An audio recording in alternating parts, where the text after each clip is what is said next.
Hi. Thank you for attending today's reading. Let's begin. A man had his head sawed off where I fell in love. This is a true story. If you want more details about the murder, I can add them. Here we go. I fell in love with a boy at Annette State Park. He held my hand as we walked down the uneven dirt path in the black of night. The trees swayed softly as the cool autumn breeze weaved in and out of their branches. With no flashlights and a new moon, we could barely see. I think he was scared, too. We walked deeper into the woods. Not entirely sure we were going the right way. We were the only ones around. But whispered still. The world around us was tranquil and we would not be the ones to disturb it. After some time, we arrived at a pond. Both of us relieved to be off the path and in the open. Although neither of us would tell the other. It was lovely there. A large stone dam, a wheelbarrow, and a bulldozer made for an interesting playground of sorts. He pushed me around in the barrow, making my heart race as he pretended to dump me out or go further down the ominous path. We stumbled over the dozer like we were two kids on a jungle gym. When we finished playing, we ended the night stargazing on the stone dam, feeling at peace in the quiet comfort of each other's presence. It felt like we were the only people left on the planet. Us and the stars. Alone at that pond. In our very own world. I heard someone was murdered at Annette State Park recently. A gruesome, devastating murder. Down by the pond, a woman and her lover were caught by her angry husband. He shot the lover and forced her saw off his head, threatening her life while she did. He then drove him up north to where I live now. Left her to bury the body in another state park.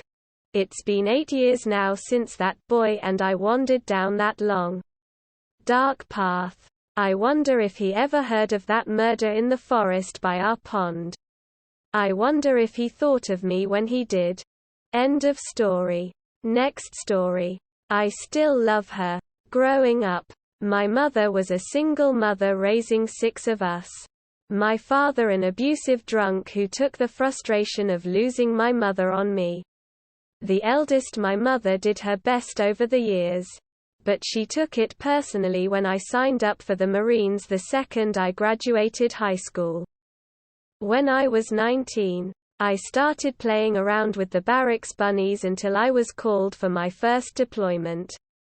By the time I was 23, I married the bunny that got pregnant by my child and I was halfway across the world.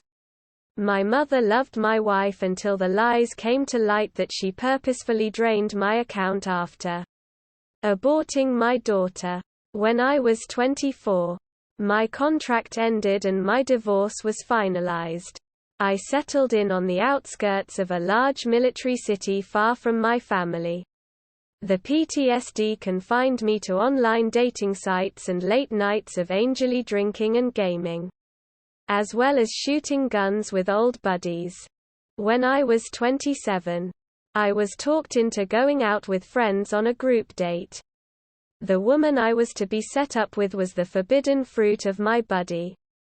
As she was close friends with his ex-wife and was a personal favorite in the babysitting part of a majority of my friends.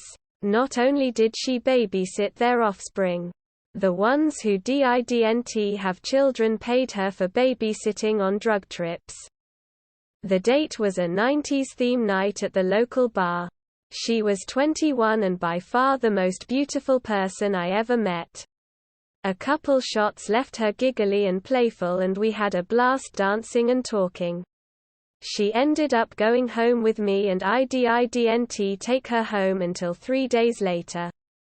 Over the next 3 months, things were amazing. She turned 22. I turned 28.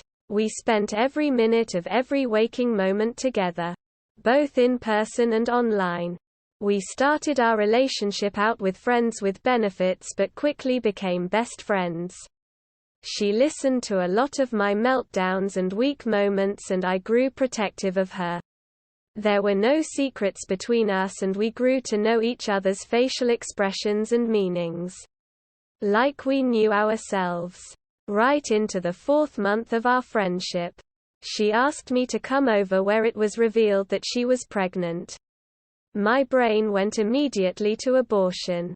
Hers adoption. My mouth went immediately to insults. I had a million reasons to not want the kid, but it all came out as me attacking her. I told her I couldn't see a future with her and that I wasn't dad material. I saw that it hurt her, and deep down I tried to stop, but she ended up storming out after I told her. She would make a terrible mother. A week later, she came and cleaned out my place of all her stuff. And left everything I had left street her house. It was then that it was made clear that she was raising the kid and that I could go fuck myself. I tried to take everything back and I begged her to stay, but the last thing she said to me in person was that her time was no longer dedicated to me. Her child deserved at least one parent that would love them the way they deserved. 4 months into her pregnancy, I was in her inbox every night, drunkenly begging her back. She always called me to check on me and sent my buddies to my house when she thought I was going to harm myself. 7 months into her pregnancy, I was drunk at my mother's when I got the call that she had been in a car accident. My mother didn't know about her or the fact that I had a child on the way. So needless to say, the car ride was tense. My mother waited in the waiting room the whole 16 hours it took the doctor to save the child and her. The baby was fine. We had a healthy baby boy. But her heart stopped 3 times that night. She spent a week in the hospital. And I never left her side. My mother helped us tremendously and fell in love with the baby. We fought all week behind her back because I still didn't want to father him. My mother ended up swapping phone numbers behind my back with her before she left. After she was discharged and back on her feet, I ghosted her. She wanted to talk about a relationship, but I couldn't fuck the kid up. When I turned 30, she was 24. She left our son with my mother and came over and cussed me out. It was the first and only time that Shush has ever given me an ultimatum. Man up or lose her. I chose to man up. Now I'm 32 and Shush is 26. Our son is 4. I spend every waking moment making up the past to her. I just ordered her ring yesterday and I asked her mother for her hand last weekend. I can only hope and pray that I am half the man my family needs me to be. They truly are my saving grace, and I need her to know that she and our son are my entire world. End of story. That is all for today. If you want to support my automated channel, feel free to drop a like and subscribe. See you tomorrow.